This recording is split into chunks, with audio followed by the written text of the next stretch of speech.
अस्सलाम वालेकुम dear students, मैं हूं आपका इंस्ट्रक्टर आतिफ नसीम और ये है आपका YouTube channel science maths and civil. Students, आज के लेक्चर में हम कैम्ब्रिज इंटरनेशनल फिजिक्स का जो कोर्स है 9702 उसमें हम A2 advance physics second year जो आपके साथ है उसका एक लर्निंग डोमेन स्टार्ट कर रहे हैं जो हमारे साथ है मोशन इन अ सर्कल के नाम से। स्टूडेंट्स, इस चैप्टर को हम रोटेशनल मोशन भी कह सकते हैं और रोटेशनल मोशन के साथ साथ इस चैप्टर को हम सर्कुलर मोशन या एंगुलर मोशन का नाम भी दे सकते हैं। आपके लर्निंग ऑब्जेक्टिव में it is by the name motion in a circle. ठीक है, तो इसमें हम सर्कुलर मोशन और उसके रिस्पेक्ट से जितनी भी सर्कुलर मोशन की प्रॉपर्टीज होती हैं उसे हम डिफाइन करेंगे। सबसे पहले जो है रोटेशनल मोशन या एंगुलर मोशन या मोशन इन अ सर्कल की सिंपल डिफिनीशन आपके साथ यही है कि the motion of a body in a circular path is called rotational motion, या वो आप उसे सर्कुलर मोशन कहें या एंगुलर मोशन कहें, सिंपल डिफिनीशन है आपके साथ। स्टूडेंट्स, फिजिक्स में आपके साथ मोशन को तीन कैटेगरीज में डिवाइड किया गया है। एक मोशन को हम ट्रांसलेशनल मोशन कहते हैं जिसमें हम स्ट्रेट लाइन मोशन डिस्कस करते हैं, और दूसरे मोशन को हम रोटेशनल मोशन कहते हैं या सर्कुलर मोशन कहते हैं, and third type of motion is called vibratory motion. तो ये मोशन की आपके साथ तीन बेसिक कैटेगरीज हैं, ट्रांसलेशनल मोशन, रोटेशनल मोशन और वाइब्रेशनल मोशन। और दुनिया का कोई भी हाइब्रिड मोशन जो है उसको अगर आप स्प्लिट करें तो आपको लोवेस्ट ग्राउंड पर यही तीन किस्म के मोशंस दिखाई देंगे, या वो मोशन ट्रांसलेशनल होगा, या वो रोटेशनल होगा, या वो वाइब्रेशनल होगा। स्टूडेंट्स, ये जो फिजिक्स की क्लासिफिकेशन है मोशंस के बारे में, ये जो थ्री टाइप्स ऑफ क्लासिफिकेशन है, इस हर टाइप की अपनी अपनी टर्मिनोलॉजीज हैं। आपने एएस के कोर्स में जितने भी फिजिकल क्वांटिटीज डिस्कस की, चाहे वो डिस्प्लेसमेंट थी, चाहे वो डिस्टेंस थी, चाहे वो वेलोसिटी थी, एक्सेलरेशन था, फोर्स था, आपके साथ वो सारे क्वांटिटीज आपके साथ असल में ट्रांसलेशनल क्वांटिटीज थी। लेकिन अभी चूंकि हम रोटेशनल का चैप्टर स्टार्ट कर रहे हैं तो सबसे पहले हम इसके लिए टर्मिनोलॉजीज डिफाइन करेंगे कि ट्रांसलेशनल मोशन की अपनी टर्मिनोलॉजीज हैं लेकिन रोटेशनल मोशन की अपनी टर्मिनोलॉजीज हैं। तो सबसे पहले हम थोड़ा सा जनरली टर्मिनोलॉजीज को देख लेते हैं। स्टूडेंट्स, रोटेशनल मोशन का हर टॉपिक आपको तब क्लियरली समझ आएगा जब आप उसके ट्रांसलेशनल एनालॉग को समझ गए होंगे। ठीक है, लेट्स सपोज अगर हम ट्रांसलेशनल में डिस्प्लेसमेंट की बात करते हैं तो हम उसे डी से या एस से रिप्रेजेंट करते हैं, ठीक है, जो आपने ऑलरेडी पढ़ा हुआ है। लेकिन रोटेशनल मोशन में स्टूडेंट्स हम डिस्प्लेसमेंट को थीटा से रिप्रेजेंट करेंगे, जिसे अभी हम डिफाइन भी करने वाले हैं इस लेक्चर में। ट्रांसलेशनल मोशन में हम ट्रांसलेशनल वेलोसिटीज की बात करते हैं, वी और वी एफ या वी और यू। इसी तरह रोटेशनल मोशन में हम रोटेशनल वेलोसिटी की बात करेंगे या एंगुलर वेलोसिटी की बात करेंगे, जिसको हम रिप्रेजेंट करेंगे ओमेगा आई और ओमेगा एफ से। स्टूडेंट्स, ट्रांसलेशनल मोशन में हम ट्रांसलेशनल एक्सेलरेशन की बात करते थे जो कि हम ए से रिप्रेजेंट करते थे। रोटेशनल में हम रोटेशनल एक्सेलरेशन या एंगुलर एक्सेलरेशन की बात करेंगे जिसको हम अल्फा से रिप्रेजेंट करेंगे। स्टूडेंट्स, ट्रांसलेशनल मोशन में वो एजेंट जो किसी बॉडी का स्टेट चेंज करता था उसे हम फोर्स कहते थे और उसे हम एफ से रिप्रेजेंट करते थे। रोटेशनल मोशन में वो एजेंट जो किसी बॉडी का स्टेट चेंज कर सकता है उसे हम टॉर्क से रिप्रेजेंट करते हैं। ठीक है, इसी तरह ट्रांसलेशनल मोशन में एक प्रॉपर्टी थी जो स्टेट को मेंटेन रखती थी और फोर्स को रेजिस्ट करती थी। That property was called inertia और that property was called mass of the body. इसी तरह रोटेशनल मोशन में भी एक ऐसी प्रॉपर्टी है जो फोर्स को नहीं टॉर्क को रेजिस्ट करती है और आपके साथ जो है एंगुलर स्टेट को मेंटेन रखने की कोशिश करती है, that property is called moment of inertia. इस पे शायद हमारी बात ना आए इतनी, लेकिन आप ये याद रखें कि मोमेंट ऑफ इनर्शिया जो है वो सिर्फ मास पर डिपेंड नहीं करती, बल्कि मास के डिस्ट्रीब्यूशन पर भी डिपेंड करती है कि मास सेंटर के करीब डिस्ट्रीब्यूट हुआ है या सेंटर से दूर डिस्ट्रीब्यूट हुआ है। स्टूडेंट्स, आपके साथ जो है ट्रांसलेशनल में एक्सेलरेशन का एक फॉर्मूला है कि a is equal to delta V divided by T, जो आपको जो है बहुत प्रैक्टिस है इसकी, इस फॉर्मूला को आपने बार बार यूज किया होगा, लेकिन यही फॉर्मूला रोटेशनल में भी है अल्फा के लिए। तो अगर a जो है वो change in linear velocity divided by time है, तो अल्फा फिर आपके साथ change in angular velocity divided by time होगा। सो आप अल्फा को डिफाइन कर सकते हैं delta omega divided by T. ठीक है, इसी तरह स्टूडेंट्स आपके साथ न्यूटन के इक्वेशंस हैं। फर्स्ट इक्वेशन आपके साथ है Vf is equal to VI plus AT। तो यही इक्वेशन जो कि ट्रांसलेशनल में है, बिल्कुल इसी इक्वेशन का एक एनालॉग आपके साथ रोटेशनल में भी है, और वो आपके साथ होगा omega F is equal to omega I plus alpha T. Students, इसी तरह सेकेंड इक्वेशन का भी रोटेशनल एनालॉग मौजूद है, थर्ड इक्वेशन का भी रोटेशनल एनालॉग मौजूद है। और लेट्स सपोज आपके साथ काइनेटिक एनर्जी का फॉर्मूला है हाफ एम वी स्क्वायर। तो रोटेशनल में इसका एनालॉग किस तरह हो जाएगा, हाफ एम की जगह आपके साथ मोमेंट ऑफ इनर्शिया आ जाएगा, जिसको हम आई से रिप्रेजेंट करते हैं, तो हाफ आई ओमेगा स्क्वायर। तो स्टूडेंट्स, ये टर्मिनोलॉजीज और ये रिजेम्बलेंस डिस्कस करने की रीजन ये है कि आप ये बात समझ लें कि आपके साथ रोटेशनल टर्मिनोलॉजीज के सिर्फ नाम मुख्तलिफ है, बाकी ये वही लीनियर टर्मिनोलॉजीज के एनालॉग्स हैं। ठीक है, आपसे कोई पूछे कि टॉर्क क्या है, तो आप कहें कि टॉर्क जो है वो फोर्स का रोटेशनल एनालॉग है, टॉर्क जो है वो फोर्स का एंगुलर एनालॉग है। इस स्टेटमेंट का मतलब क्या है, इस स्टेटमेंट का मतलब ये है कि फोर्स जो काम ट्रांसलेशनल मोशन में करता है, वही काम जो है टॉर्क रोटेशनल मोशन में कर रही होती है। जो काम ए ट्रांसलेशनल मोशन में करती है, वही काम अल्फा जो है रोटेशनल मोशन में करती है। लेट्स सपोज स्टूडेंट्स, आपके साथ न्यूटन फर्स्ट लॉ है कि a body maintains its translational state until force is applied. This means that whenever F is 0, A is also 0. Students, यही लॉ, यही न्यूटन फर्स्ट लॉ आपके साथ रोटेशनल के बारे में भी है।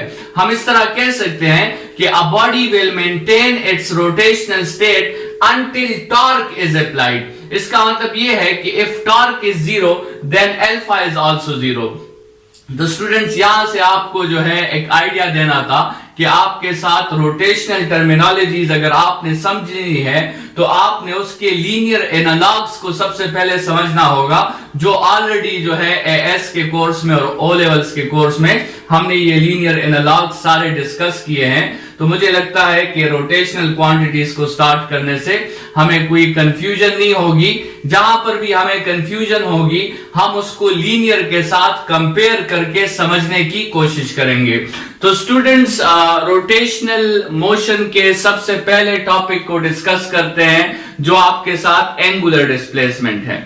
अगर आपने एंगुलर डिस्प्लेसमेंट को समझना है, तो उससे पहले आपने लीनियर डिस्प्लेसमेंट को समझना होगा। लीनियर डिस्प्लेसमेंट स्टूडेंट्स, अगर आपको याद हो, हमने इसको इस तरह डिफाइन किया था कि it is the shortest directed distance between two points. ठीक है, और उसका एसआई यूनिट आपके साथ मीटर्स था। लेकिन एंगुलर डिस्प्लेसमेंट क्या है, जैसे हमने इस टेबल में डिस्कस किया कि एंगुलर डिस्प्लेसमेंट फाइंड करने के लिए हम किसी बॉडी का एंगल जो है वो फाइंड करते हैं। तो एंगुलर डिस्प्लेसमेंट की डिफिनीशन आपके साथ है कि the angle made by a body with centre while moving in a circle. जब एक बॉडी सर्कल में मोशन करती है, तो वो सेंटर के साथ एक सेंट्रल एंगल बनाती है, and that central angle is known as angular displacement. Students, इस डायग्राम के थ्रू आप समझे, लेट्स सपोज एक बॉडी इनिशियली पोजीशन ए पे है और वो कुछ देर बाद पोजीशन बी पे चली जाती है, तो ये बॉडी सेंटर के साथ एक एंगल बनाती है and that angle is called angular displacement. Students, यहां पे जो एस आपको नजर आ रहा है ये असल में ए और बी के दरमियान लीनियर डिस्प्लेसमेंट है, लीनियर डिस्टेंस है। तो ये थीटा आपके साथ एंगुलर डिस्प्लेसमेंट है और एस आपके साथ लीनियर डिस्प्लेसमेंट है। तो अच्छा, इसके बाद स्टूडेंट्स ये याद रखें कि यहां पे एक वर्ड जो है वो आपके साथ यूज हुआ है और वो वर्ड यूज हुआ है डिस्प्लेसमेंट का, ठीक है। और यहां से हमें पता चल जाता है कि जिस तरह नाम से जाहिर है कि ये एंगुलर डिस्प्लेसमेंट आपके साथ क्या होना चाहिए, ये एंगुलर डिस्प्लेसमेंट आपके साथ एक वेक्टर क्वांटिटी होनी चाहिए, क्योंकि डिस्प्लेसमेंट एक वेक्टर क्वांटिटी है। लेकिन जितनी डिस्कशन हमने अभी की एंगुलर डिस्प्लेसमेंट पर कि ये तो थीटा की मेजरमेंट है, तो थीटा की मेजरमेंट तो आप कंफ्यूज हो सकते हैं कि थीटा की मेजरमेंट में तो आप सिर्फ मैग्नीट्यूड शो करते हैं, डायरेक्शन को तो आप शो नहीं करते। तो उसके लिए स्टूडेंट्स याद रखें कि एंगुलर डिस्प्लेसमेंट वेक्टर क्वांटिटी है, आपने मैग्नीट्यूड भी शो करना है, साथ में आपने डायरेक्शन भी शो करना है। डायरेक्शन को आप प्लस और माइनस से शो करोगे। अगर ये एंगल स्टूडेंट्स आपने एंटी क्लॉकवाइज मेजर किया है तो इस एंगल को आप पॉजिटिव कंसीडर करेंगे, और अगर यही एंगल आपने क्लॉकवाइज मेजर किया है तो फिर इस एंगल को आप नेगेटिव कंसीडर करेंगे। तो इस प्लस या माइनस के साइन से हमें डायरेक्शन के बारे में भी पता चल सकता है। स्टूडेंट्स, जब भी हम फिजिक्स में कोई क्वांटिटी, कोई फिजिकल क्वांटिटी फाइंड करते हैं, लेट्स सपोज हम टाइम फाइंड करते हैं, टाइम इंटरवल जो है वो फाइंड करते हैं, स्टॉपवॉच के जरिए हम उसे फाइंड करते हैं। तो जब हम स्टॉपवॉच को ऑन करते हैं और आपके साथ स्टॉपवॉच की इनिशियल वैल्यू जो है वो 0 नहीं होती, तो फिर हम क्या करते हैं कि हम फाइनल टाइम को इनिशियल टाइम से सब्ट्रैक्ट करते हैं। लेकिन अगर स्टॉपवॉच की वैल्यू 0 हो तो फिर वही फाइनल टाइम जो है हमारे साथ आंसर हो जाता है, उसको सब्ट्रैक्ट करने की जरूरत नहीं होती, ठीक है। तो जब भी हम कोई क्वांटिटी फाइंड करते हैं, या हम उस क्वांटिटी को डायरेक्टली फाइंड करते हैं और या फिर हम उस क्वांटिटी का चेंज जो है वो फाइंड करते हैं। अगर हमारी इनिशियल रेफरेंस 0 पे हो तो फिर तो हम उस क्वांटिटी को डायरेक्टली फाइंड कर लेते हैं। लेकिन अगर हमारी इनिशियल रेफरेंस 0 पे ना हो तो फिर हम उस क्वांटिटी को चेंज के जरिए फाइंड करते हैं, फिर हम उस क्वांटिटी के लिए फाइनल माइनस इनिशियल करते हैं। तो ये जनरली एक रूल है। जब भी लेट्स सपोज आप एक रूलर से मेजरमेंट ले रहे हैं और वो रूलर 0 से स्टार्ट हो रहा है तो फिर तो ठीक है, लेकिन अगर वो रूलर 0 से स्टार्ट नहीं हो रहा, लेट्स सपोज 4 सेंटीमीटर से स्टार्ट हो रहा है, तो फिर आपको उस फाइनल रीडिंग से 4 सेंटीमीटर को सब्ट्रैक्ट करना होगा, जो हम कहते हैं कि इस डिवाइस में आपके साथ 0 एरर है, इसको हमें रिमूव करना पड़ता है। तो जब भी किसी डिवाइस में 0 एरर होता है तो फिर हम उस क्वांटिटी को चेंज के जरिए फाइंड करते हैं और उस क्वांटिटी को हम डिफरेंस के जरिए फाइंड करते हैं, फाइनल माइनस इनिशियल हमें करना पड़ता है। लेकिन अगर एक डिवाइस में 0 एरर मौजूद ना हो तो फिर आप जो है वो डायरेक्टली भी फाइंड कर सकते हैं। तो यहां पर भी अगर आपने थीटा को फाइंड करना है तो 2 तरीके हैं, या तो आप थीटा को डायरेक्टली फाइंड कर लें या थीटा को आप चेंज के जरिए फाइंड कर लें। इस क्वेश्चन में तो हमारा रेफरेंस जो था वो हमारा रेफरेंस हमने जो है वो ऑलरेडी 0 कंसिडर किया हुआ था, तो ये जो एंगल होगा यही हमारा आंसर होगा। लेकिन लेट्स सपोज अभी एक दूसरा क्वेश्चन है जिसमें एक बॉडी ए से बी की तरफ गई और बी से फिर सी की तरफ गई, और ये रेफरेंस है, ए हमारा रेफरेंस है। लेकिन हमसे क्वेश्चन में पूछा जा रहा है कि आप ए से लेकर सी तक एंगल फाइंड मत करें, बी से लेकर सी तक ये जो एंगल है ये आप फाइंड करें, ठीक है, बी से लेकर सी तक। तो आपको पता है कि बी रेफरेंस जो है वो तो 0 पॉइंट पे नहीं है, 0 पॉइंट पे तो ये ए वाला लाइन है। तो यहां पर फिर आपको क्या करना होगा, आपको डिफरेंस के फॉर्मूला से एंगल जो है वो फाइंड करना होगा। आपने असल में जो सी का एंगल है उसको आपने बी के एंगल से सब्ट्रैक्ट करना होगा, and in that case your angular displacement may be found by the formula of difference, and that is θ2 minus θ1। ये सिर्फ एंगुलर डिस्प्लेसमेंट के लिए नहीं, ये एक जनरल मेथड है जो आप हर किस्म के फिजिकल क्वांटिटीज को फाइंड करने के लिए आप इस जनरल मेथड को यूज कर सकते हैं। स्टूडेंट्स, एक रिलेशन है इस थीटा और एस के दरमियान, मतलब एक रिलेशन है एंगुलर डिस्प्लेसमेंट और लीनियर डिस्प्लेसमेंट के दरमियान। एक ताल्लुक है रोटेशनल मोशन का लीनियर या ट्रांसलेशनल मोशन के साथ, और जो आपने ऑलरेडी पहले भी जो है ओ लेवल्स के मैथ्स में भी डिस्कस किया है, फिर ए लेवल्स के मैथ्स में भी आपने इस फार्मूला को बार बार यूज किया है, और वो रिलेशन आपके साथ है S is equal to R theta, जिसमें S जो है वो लीनियर डिस्प्लेसमेंट है, थीटा जो है वो आपके साथ एंगुलर डिस्प्लेसमेंट है, और R इसमें रेडियस ऑफ दी सर्कल है।